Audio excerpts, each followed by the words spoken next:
ఉన్నదా? అమ్మను మిల్చి దైవమున్నదా? ఆత్మను మిల్చి అర్థమున్నదా?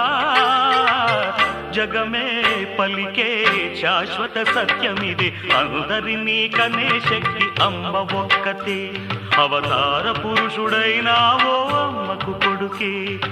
అందరినీ కనే శక్తి అమ్మ ఒక్కతే. అవతార పురుషుడైనావో అమ్మకు కొడుకే.